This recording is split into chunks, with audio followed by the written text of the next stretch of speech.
Pile et face. Pile et face. مستمعي اكسبريس اف ام، متابعي بيلي فاس، اهلا وسهلا بكم.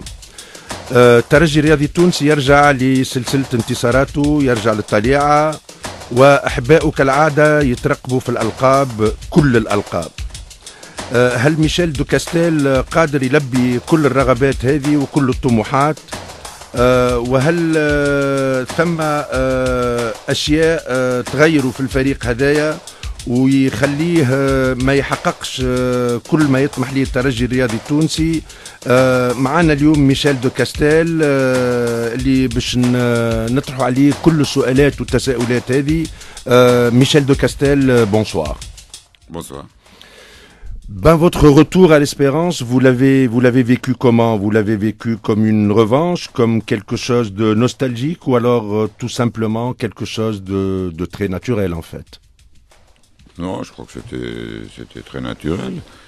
Bon, depuis l'année 2001-2002 où j'ai fait le premier passage ici à l'Espérance, à plusieurs reprises on m'avait demandé de revenir.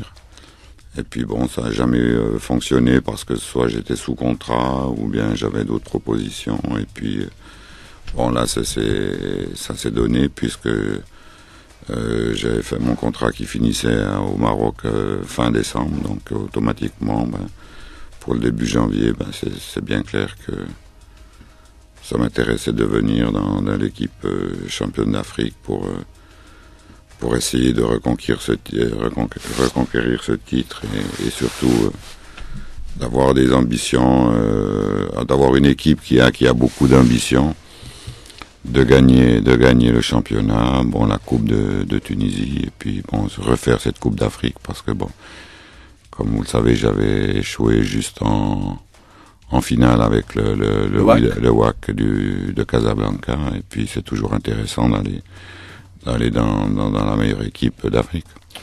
Pourtant, on est pas mal quand on est au WAC, quand on est à Casablanca, quand on est dans un club comme le WAC où il y a en permanence 40 à 50 000 spectateurs.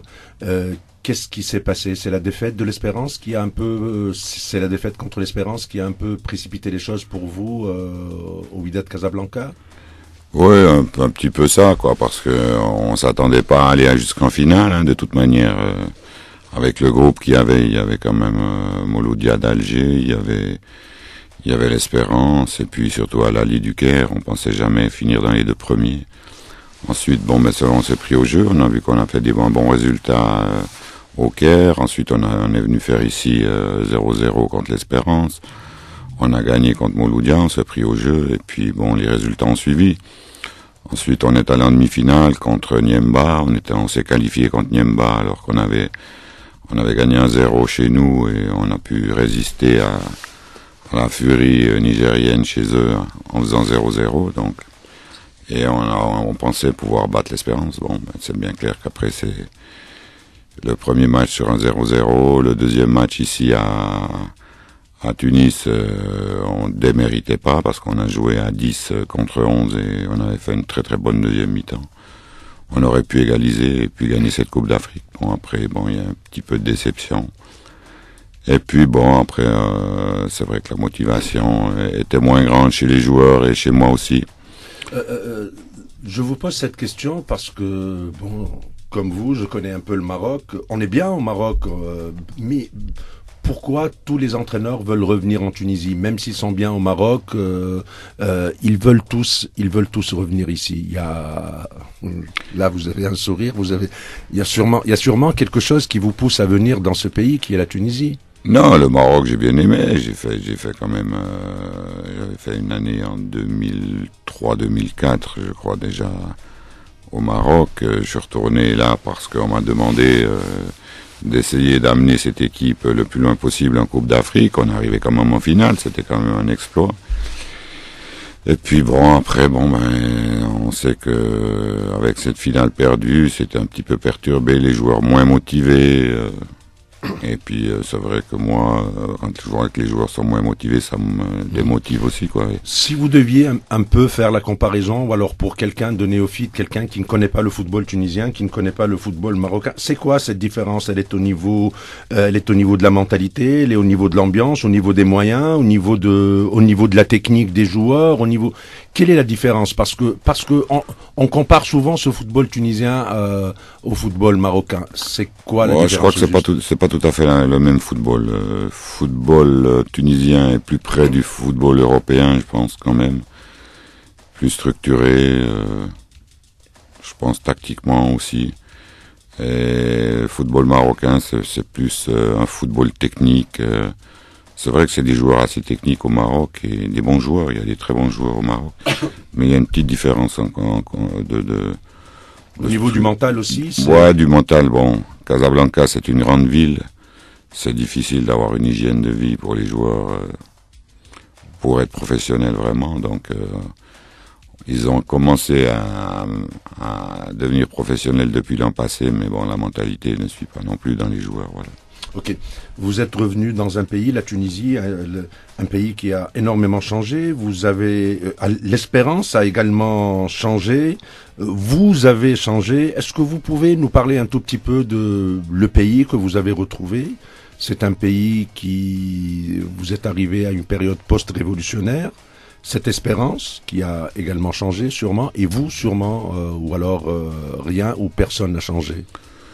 Non, bon, vous savez, l'espérance, la Tunisie, je veux dire, un petit peu mon deuxième pays, puisque j'ai quand même entraîné 5 ans, voire 5 ans et demi en Tunisie, avec 3 ans et demi à Sfax, 6 mois. Un Suisse qui dit d'un pays nord-africain, c'est mon second pays. Non, mais bon, parce que j'ai travaillé longtemps, quoi. J'ai travaillé longtemps ici, et puis c'est vrai que on sait plus, et on a beaucoup d'amis en Tunisie, quoi. On a fait quand même 3 ans et demi à Sfax, 6 mois à Sousse et une année déjà en 2001-2002 ici à Tunis. Donc on a beaucoup d'amis, on a gardé beaucoup de contacts, et puis c'est vrai que ce soit ma famille, elle aime bien venir ici en Tunisie pour en vacances ou pour voir ses amis là. Bon, ce qui a changé, bon, c'est bien clair qu'il y a eu cette révolution. Ce qui a changé, le foot, ça a changé un petit peu puisque on joue à huis clos maintenant. Donc ça, c'est déjà une grande différence parce que avant il y avait cette ferveur des supporters où je me rappelle qu'on avait fait des derbies en 2001-2002 contre le club africain avec 60 000 personnes à Radès, contre l'Étoile du Sahel avec 60 000 personnes, ce qui nous a apporté le titre aussi. C'était exceptionnel, quoi. Maintenant, c'est vrai que jouer des matchs comme ça à huis clos, c'est une grande différence. Ça, c'est bien clair. Bon, le reste, on sent un petit peu. Bon, nous, les étrangers, on voit pas grand-chose parce que bon, politiquement, on suit pas trop, quoi. Il y avait l'espérance de Slim. Là, il y a plus l'espérance de Slim Chiboub. Il y a quand même une très grosse différence entre. Je ne sais pas. Oui, je devine qu'il y a une autre manière de gérer, une autre mentalité. Je ne sais pas. Tout à fait. C'est quoi la différence? Bon, la différence. Les joueurs sont beaucoup moins sous pression, je crois. L'entraîneur aussi. Ouais, sous pression. Vous savez, on est toujours sous pression quand on est entraîneur. Tous les matchs, vous pouvez gagner 9 matchs d'affilée. Double pression alors. Vous pouvez gagner 9 matchs d'affilée. Le 10e, si vous le perdez, il y a la pression qui est là. De toute manière, vous voyez. On vient d'aligner 10 victoires et puis on joue demain contre le Stade tunisien et puis la pression est toujours là, quoi, parce qu'il faut toujours gagner. C'était la même chose, quoi. Bon, Slim Chiboub était un président ambitieux aussi. Tous les entraîneurs disent oui, il n'est jamais intervenu dans la formation de l'équipe, alors qu'on sait très très bien qu'il intervenait dans la formation de l'équipe, ça on le savait. Moi je peux vous dire qu'il n'est pas intervenu parce qu'on était 7e au classement, donc il était un petit peu retiré. Et après, plus on revenait vers le titre, là, plus il revenait un petit peu, mais il me laissait faire quand même, parce que bon, l'équipe tournait bien. Donc, je veux pas dire qu'il se mêlait à la formation, quoi. Ça, c'est pas vrai. Monsieur Hamdi, bon, nous laisse, mon adjoint et moi, les mains libres, vraiment pour gérer l'équipe. Et puis, je crois que ça tourne bien comme ça. Et puis, je pense qu'un grand président, c'est un président qui laisse faire son staff. et qui laisse faire avec les idées de son staff. Et samedi.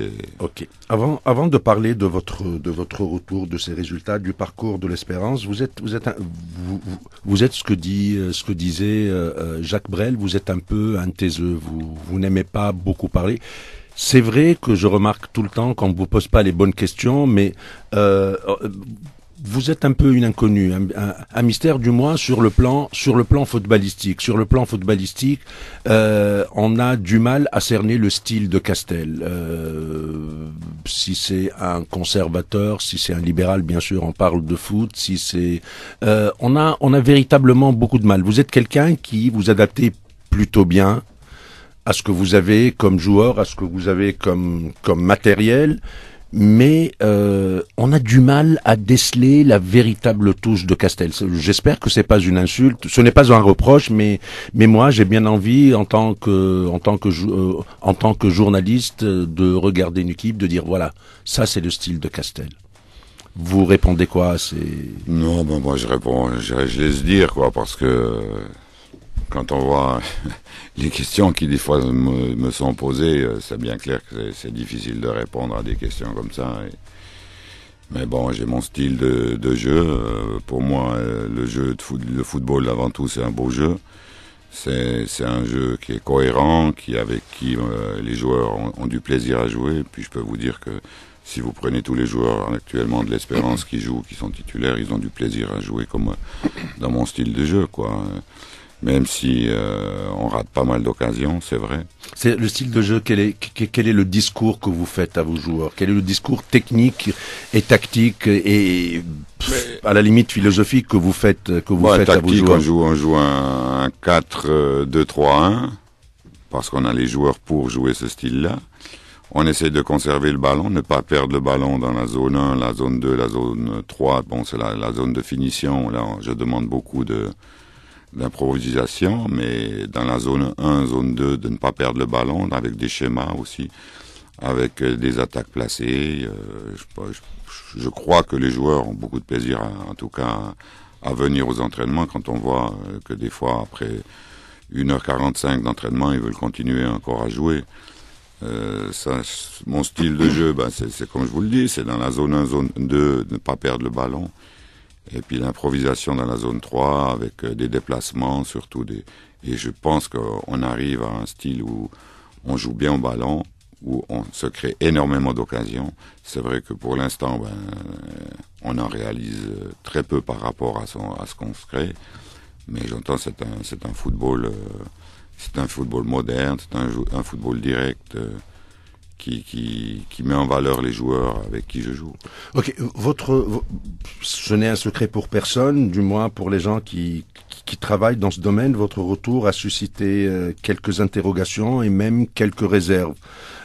C'est tout à fait naturel. Du reste, au club, en tout cas, on a justifié votre retour par le fait que vous connaissez la maison. Cela vous satisfait ou alors vous trouvez cela un peu restrictif? Non, moi, vous savez, je me pose même pas cette question-là. Hein. Moi, quand on est venu me chercher, on m'a dit que j'avais plus avec Casablanca mon style de jeu, que partout où je suis allé, j'ai quand même fait des résultats et ils ont quand même le souvenir qu'à l'Espérance, c'était une année en 2001-2002 qui était exceptionnelle. Donc voilà, on m'a fait revenir pour ça et puis bon, moi j'ai accepté parce que comme je vous ai dit. La Tunisie, je la connais bien parce que j'ai vécu à Sfax, à Sousse, à Tunis, et puis j'avais envie de faire un comeback en Tunisie avec l'Espérance pour cette Champions League, parce que ce qui est intéressant maintenant, c'est que c'est quand même cette Champions League, et puis le défi de se qualifier. Vous êtes senti désiré ou alors parce que bon. Parmi les justifications, ce monsieur connaît la maison, donc nous... Non, mais je crois que... Bon, vous savez, en Tunisie, ça a toujours été comme ça. Quand une personne part, on la regrette, et puis quand elle est là, on est toujours en train d'essayer d'y taper sur le dos, quoi. Même si elle a des résultats, il y a toujours autre chose. C'est le Tunisien qui est comme ça, je crois. Puis en plus, avec la révolution, je pense qu'il est devenu pire encore. Mais bon. C'est devenu mieux, c'est plus libre. Oui, c'est plus libre, mais bon, ça justifie pas de dire n'importe quoi non plus, des fois. اوكي داكور. الوغ فاصل ثم نعود مع مدرب الترجي الرياضي التونسي ميشيل دو كاستيل. Pile et face. Pile et face. عودة مع ميشيل دو كاستيل مدرب الترجي الرياضي التونسي. Par rapport à celle de votre prédécesseur, on trouve cette équipe un peu moins spectaculaire, moins prolifique devant. Bon, mais c'est une équipe également qui est plus essentielle, c'est une équipe qui est plus équilibrée, c'est une équipe qui fait moins peur derrière.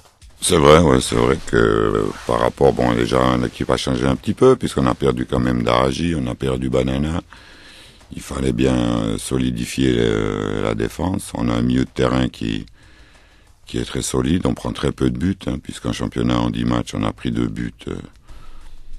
Et on en a quand même marqué une bonne vingtaine avec tout ce qu'on rate. Et en plus, ben, c'est vrai que moins spectaculaire, je pense pas. On est très spectaculaire.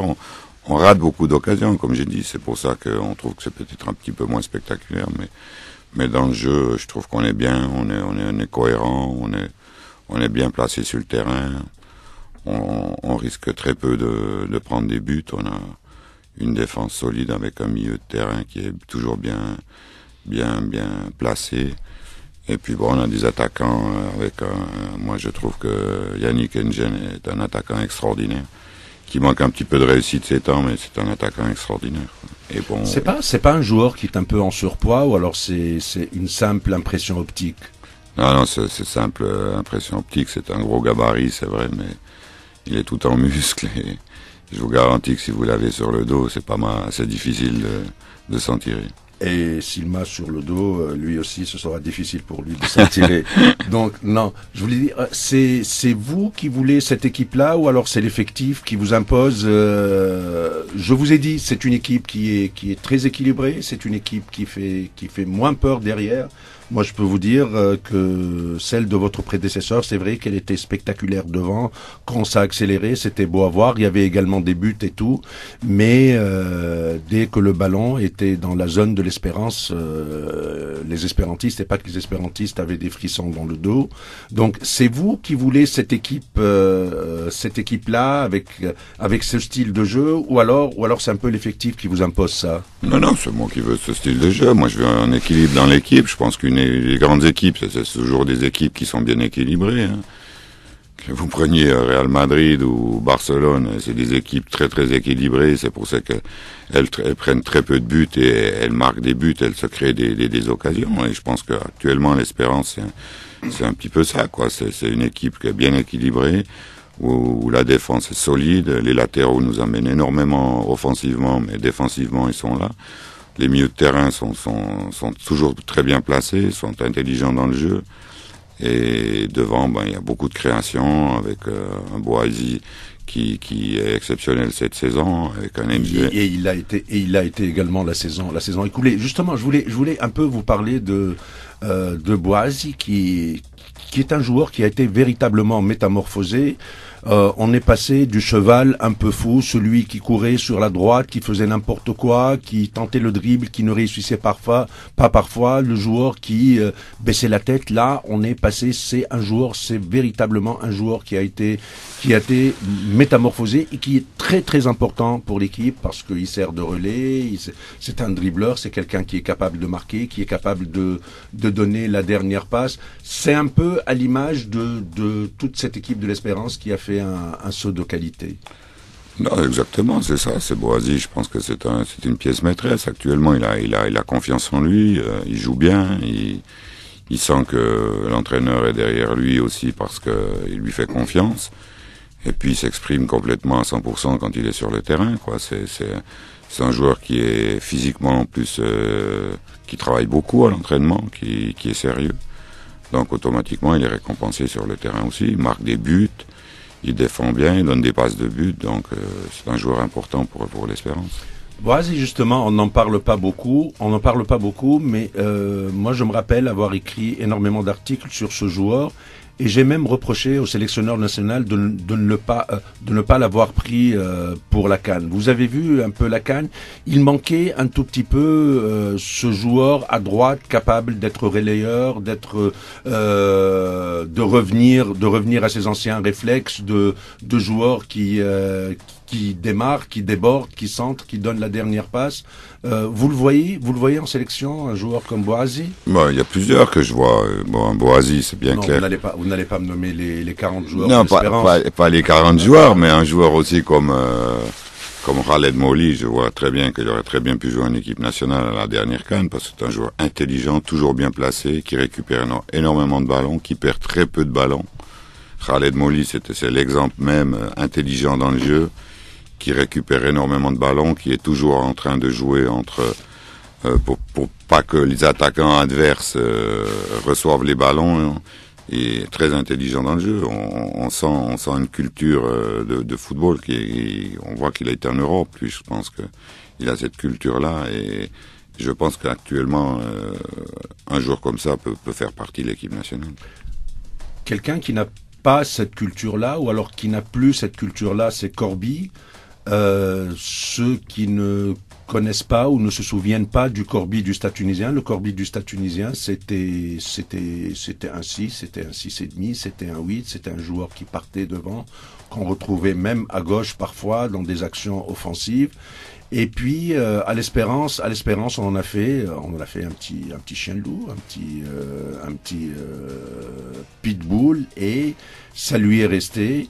Et avec son caractère, c'est pas un joueur qui a véritablement évolué, d'où la perte de sa place au profit de Mouli. Parlez-nous un peu de Corby. Bon, ça nous intéresse pas tous les bobas. Non, mais techniquement, tactiquement, ce joueur, de toutes les manières, devait perdre sa place un jour ou l'autre parce que il fait la moitié du travail.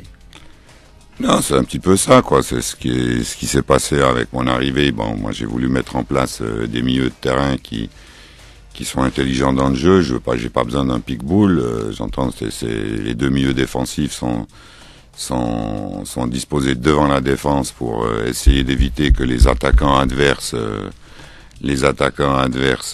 reçoivent le ballon. Et ce qui me plaît en Mouli et Traoui, c'est ça. Il y a Wadi qui le fait très bien, et actuellement, Corby, c'est moins ça. C'est plus un chien fou qui va au contact, qui met le pied, mais qui est pas bien placé, quoi. Et on essaie de l'améliorer là-dessus, parce que c'est par là-dessus qu'il faut qu'il s'améliore, quoi. Oui, c'est-à-dire que parfois, quelques joueurs de l'Espérance également ne font pas leur travail défensif, et Corby se retrouve à colmater des brèches, il se retrouve donc en retard, et comme c'est un garçon qui est très impétueux, donc il va à la faute, et à la faute qui est parfois grave. Non, mais dans le style de jeu que je veux que l'Espérance joue, c'est ça surtout. Il faut qu'il progresse là. C'est tactiquement, quoi, parce que un joueur du milieu de terrain, il peut pas aller n'importe où, quoi. Il peut pas faire n'importe quoi et aller n'importe où. C'est important qu'il reste devant la défense, qu'il sache au moment où sortir, au moment où il faut pas sortir. Et puis je crois que lui, c'est un petit peu le chien fou, quoi. C'est exactement ça. C'est quoi le discours que vous faites à Corby? Il n'arrive pas à saisir ce discours. Ouais. C'est un petit peu ça. Il pense que il a fait partie de l'équipe de l'an passé, et puis que il pense qu'on lui en veut. Il pense que moi je lui en veux, mais parce que je n'en veux pas du tout.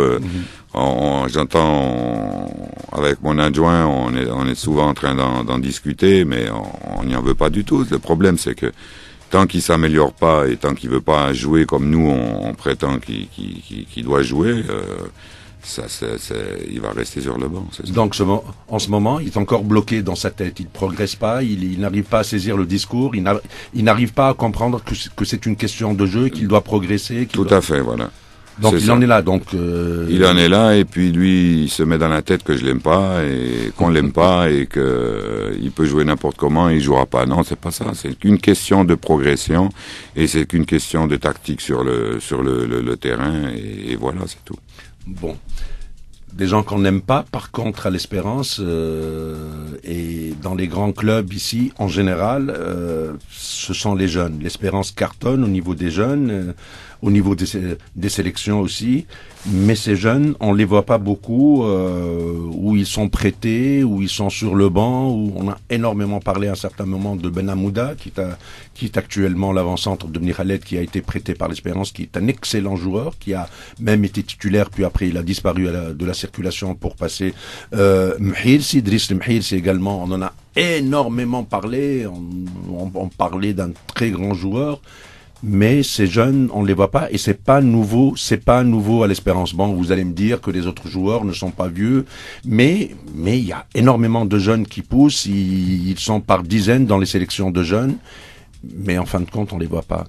C'est quoi votre explication à ça? Non, mais l'explication, elle est simple, hein, c'est que, bon, c'est vrai que c'est des jeunes talentueux, ils s'entraînent avec la première équipe, ils sont à tous les entraînements avec nous, on voit qu'ils ont du talent, on sent que c'est des joueurs qui vont arriver, mais c'est comme vous l'avez dit, les autres sont jeunes aussi, hein. J'entends un Mzakni, il est pas vieux, un Boisi, il est pas vieux, c'est ça le gros problème, c'est que c'est des jeunes joueurs, hein. Les défenseurs, Walid Ishri n'est pas vieux, on a des remplaçants et on a des joueurs qui vont venir, mais il faut aussi leur donner du temps. Et puis on essaie de les mettre. Comme le petit Driz, il est rentré en cours de, même en début de match à Kérouan, je crois, oui, je crois que c'était à Kérouan. On a vu encore qu'il est un petit peu fragile. Il faut pas les mettre tous en même temps. Et puis, mais on a envie de les mettre des fois, c'est vrai. Mais actuellement, c'est vrai qu'avec toutes les occasions qu'on rate, c'est vrai qu'on voudrait arriver à 3-0 à la mi-temps et puis introduire 2 jeunes d'entrée. Mais on rate des occasions et on est toujours sur le qui-vive et on se dit... Donc ce sont les titulaires qui sont responsables de cette situation. Pas responsable de cette situation. Vous savez, dans le foot, même Messi, hein, des fois, il marque un but alors qu'il a 5 occasions nettes, hein, et puis il en marque qu'un. Bon, mais ça, c'est des joueurs d'exception. Chez nous, moi, je trouve que tous les matchs, on a 5-6 occasions. Et on en marque 2, 3, et souvent, on en rate 4, 5, 6. Mais ce que je veux dire par là, c'est que le problème, c'est le jour où on se créera plus d'occasions.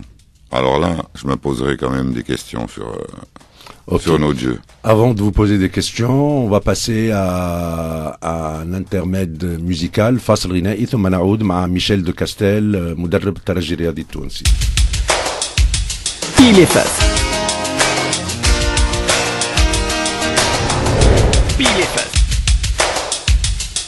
عودة مع مدرب الترجي الرياضي التونسي ميشيل دو كاستيل. Michel, on parlait là tout de suite, on parlait des jeunes. C'était pas une question gratuite parce que vous parlez d'occasion créée, d'occasion de pas marquer, d'occasion perdue. Mais nous avons l'impression que cette équipe est un peu sur le fil à cause de, il y a pas véritablement de véritable solution de rechange devant au cas où Njang n'est pas en forme, au cas où Msek ne l'est pas, au cas où Bouazi est blessé. On ne voit pas véritablement de joueurs derrière capables, bon, non pas d'avoir le même rendement, mais capables au moins d'être décisifs comme ces joueurs-là. Vous n'avez pas peur de ça, vous n'avez pas peur que ça craque à un moment ou à un autre. On est en train d'en discuter avec les dirigeants parce qu'il faut renforcer l'équipe. C'est bien clair que le jour où un de ces joueurs va nous manquer pour plusieurs matchs, on va avoir des problèmes. Sur un match ou 2 matchs, ça va. Il y a des jeunes qui sont quand même là pour jouer aussi en cas de défaillance d'un de ces joueurs, mais il faut, pour gagner une Champions League, il faut avoir... Il vous reste la moitié de la saison également en Tunisie. Bien sûr, il reste un deuxième tour qui va être difficile parce que toutes les équipes vont nous attendre.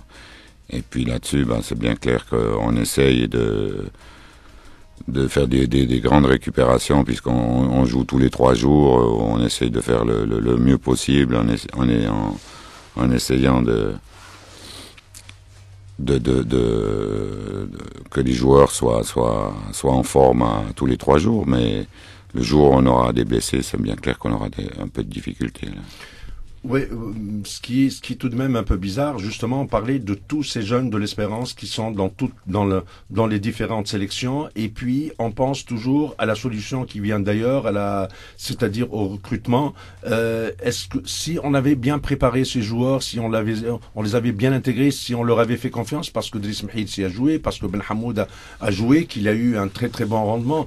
Donc, comment vous expliquez ça? C'est une erreur sur la démarche sportive de l'Espérance, c'est quoi? Comment vous, Non, c'est pas une erreur. Le problème, c'est que peut-être il nous manque quelques joueurs à quelques postes comme doublure. Mais c'est bien clair aussi qu'on a pris tous ces jeunes à la plupart des postes. Il vous manque aux trois quarts des postes. Dans la défense, on a des doublures partout.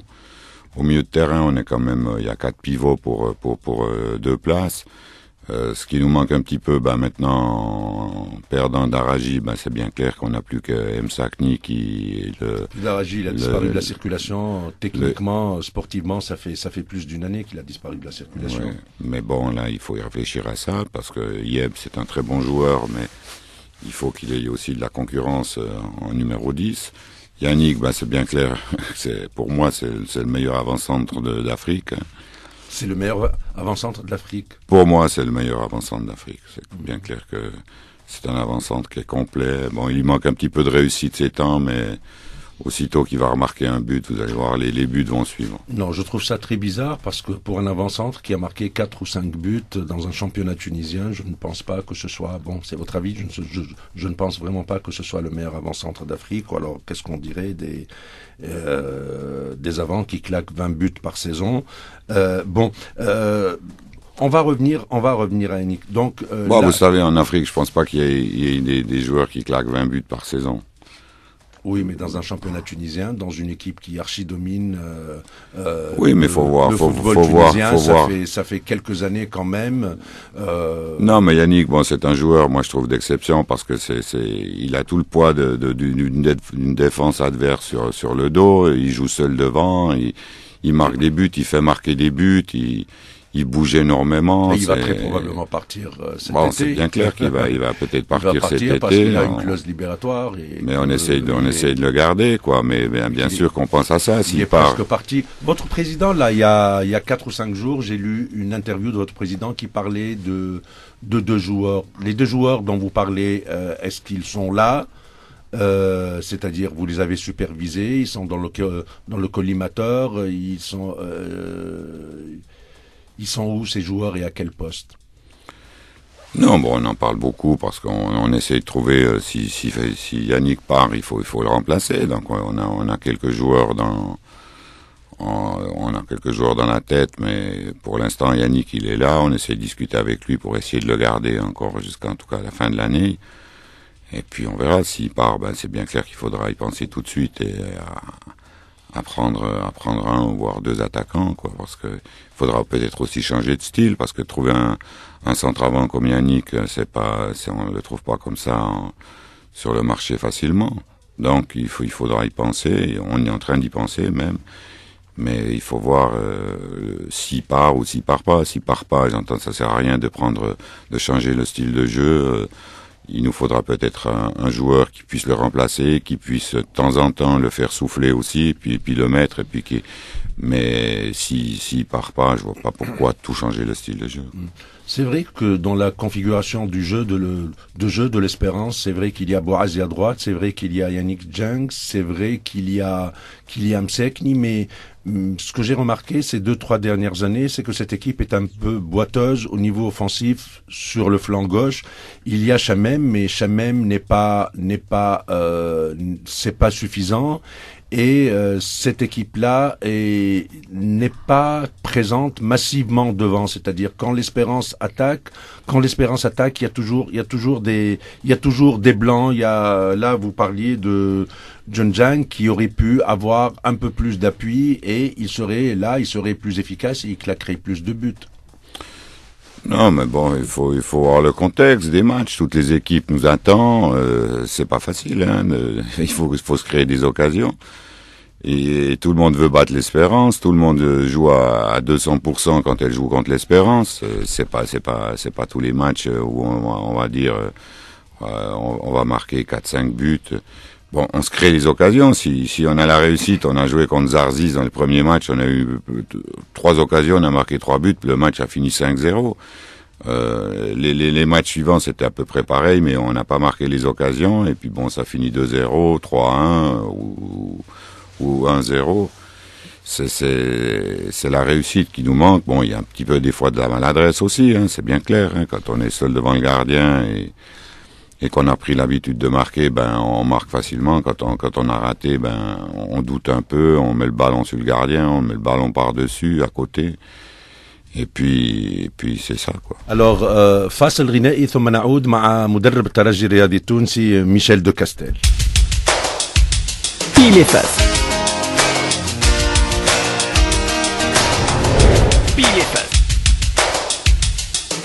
عودة مع مدرب الترجي الرياضي التونسي ميشيل دو كاستيل.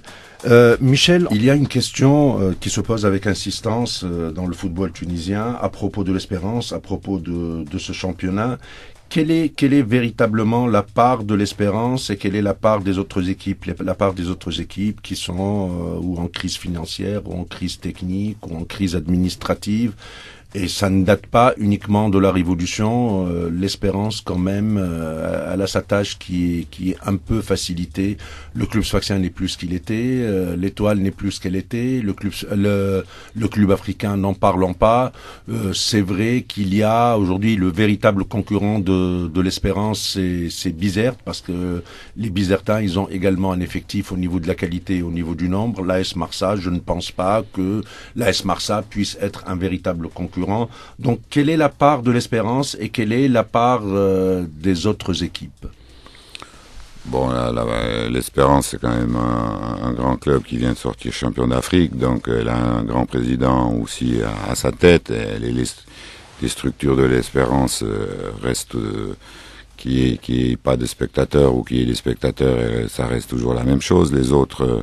Les autres clubs, ben, c'est bien clair que sans l'appui des spectateurs, sans l'appui financier des recettes, ils ont des problèmes.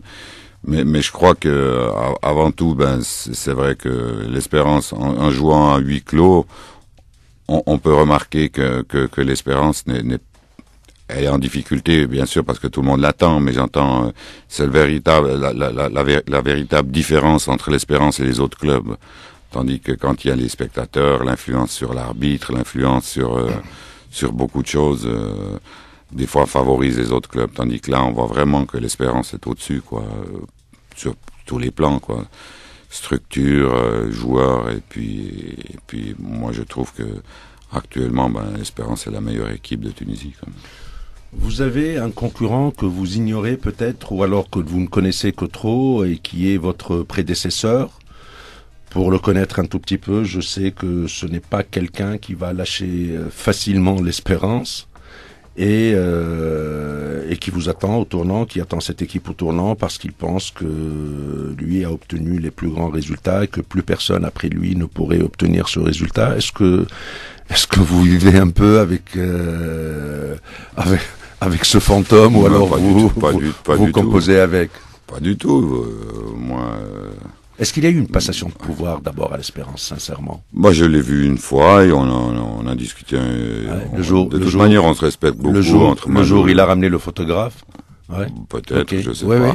Je sais pas. Je suis pas au courant. Est-ce qu'il y a eu une passation de pouvoir, parce qu'un grand club comme l'Espérance, quand même, non, il devrait y avoir une passation de pouvoir. Il n'y a pas eu de passation de pouvoir, mais le problème, c'est que moi, je respecte beaucoup Maloul. Je félicite des résultats qu'il a fait en une année. Reprendre l'Espérance et arriver à faire ce qu'il a fait, ben, c'était magnifique. Je pense qu'il a été aidé par un staff aussi, par le président, par tout le monde pour réussir. Et puis, moi, j'ai toujours respecté Maloul. Je sais qu'il a fait du très bon travail du temps où il était adjoint à le maire. Ensuite, il a eu un petit peu moins de réussite comme entraîneur à un club africain et à Bizerte ou à Gafsa, mais là, à l'Espérance, il a fait un très bon travail, et puis bon, je respecte beaucoup son travail. Tant mieux pour lui, mais moi, je suis pas jaloux de ce qu'il a fait, et puis j'ai fait mes résultats, j'ai fait mes preuves ailleurs, avant en ayant autant de résultats Bon, Si pour c'est en pas revenir plus. un peu, en revenir un peu au football et à cette équipe de l'Espérance, il y a eu le recrutement de Ihab Lemsekni. Ihab Lemsekni, c'est un joueur qui est très bon techniquement, ça, personne ne peut le contester. Mais c'est un joueur qui est un peu dilettante, c'est un joueur qui est parfois passif, c'est un joueur qui ne va pas au bout de sa technique, au bout de ses idées, au bout de.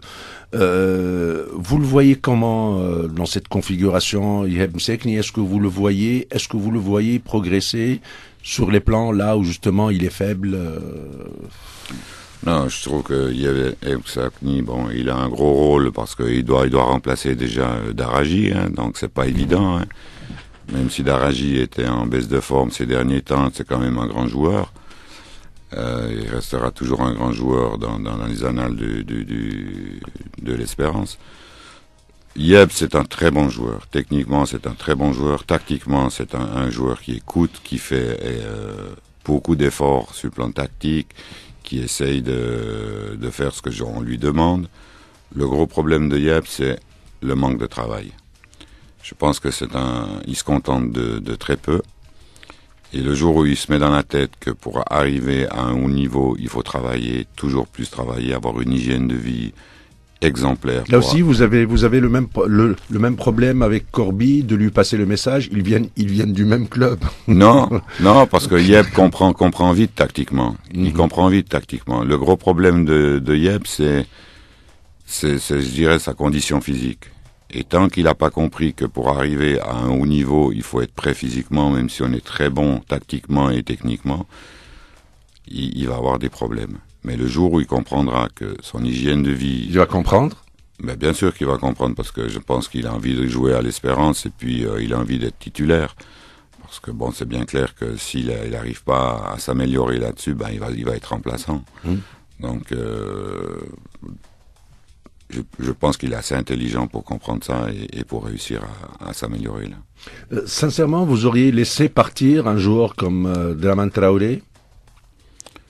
Bah, Draman Traoré, bien, c'est sûr que c'est... Un 9, un 9,5, un 10, c'est un joueur qui aurait... C'est un joueur de qualité, mais bon, je le connais pas personnellement. Peut-être qu'il posait problème, je sais pas, dans la discipline, ou je sais pas. Il est parti parce que il devait partir, c'est tout, quoi.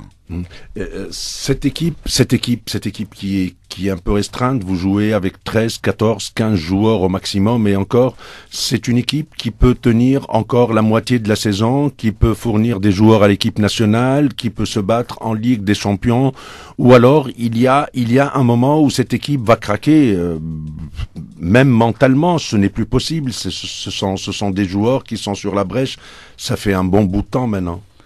Non, le gros problème, c'est la récupération. Si on arrive à récupérer puis avoir de la chance de ne pas avoir de blessés, je pense qu'on a une équipe compétitive pour faire le championnat, pour faire la coupe nationale et la Champions League.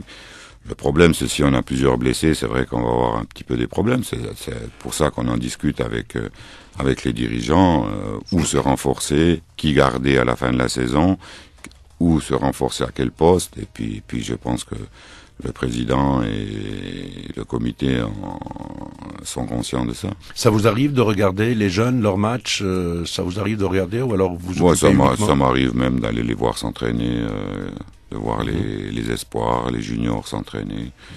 Mon adjoint s'occupe aussi de ça pour voir s'il y a des talents. Parce que là, j'étais il y a pas longtemps, j'étais avec le directeur technique national, j'étais avec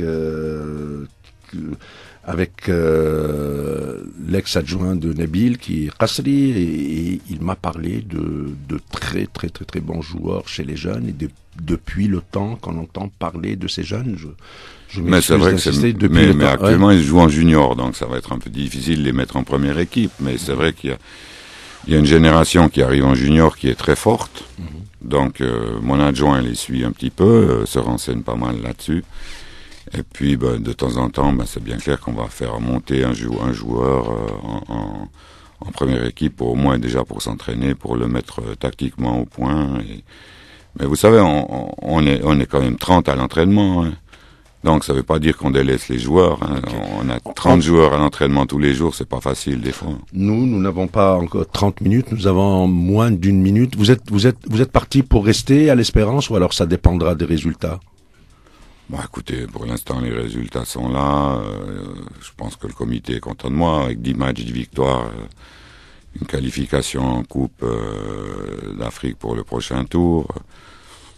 Maintenant, on verra. Au mois de juin, moi, mon contrat est sur 2 ans. Et puis, vous savez, les contrats, c'est toujours aléatoire. On signe 2 ans, on signe 3 mois. C'est la même chose. Okay. Merci beaucoup Michel de Castel. شكرا لميشيل دو كاستيل. سامي العكريمي يحييكم وإلى الأسبوع القادم. Pile et face. Pile et face.